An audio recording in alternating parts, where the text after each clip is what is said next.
There's another type of an exception, and this is called an incomplete octet.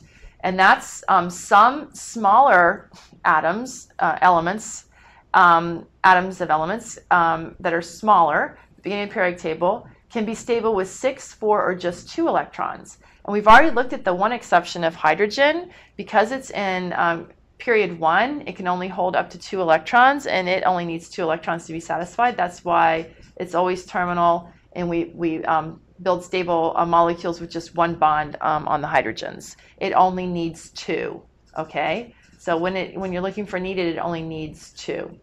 And then you have to remember boron. Boron only needs 6,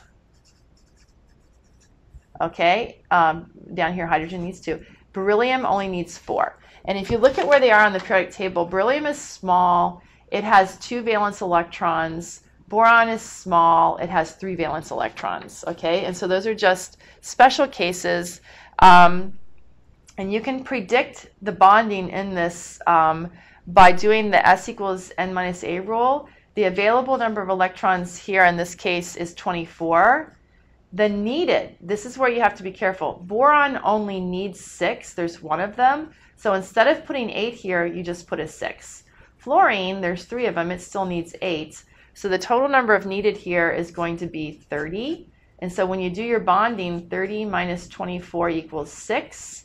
So that's going to predict 3 bonds for this particular structure, which is the correct prediction when you use the correct number of needed. So you have to remember that boron only needs 6.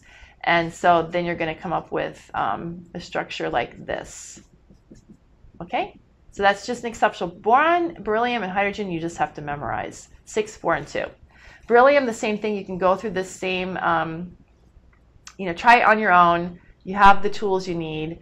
Knowing that beryllium only needs 4, then when you do your needed accounting of electrons, then you're going to use here, instead of 6 like boron, you're going to use 4, and you're going to recognize that you only need 2 bonds, and so beryllium makes a stable molecule that looks like that.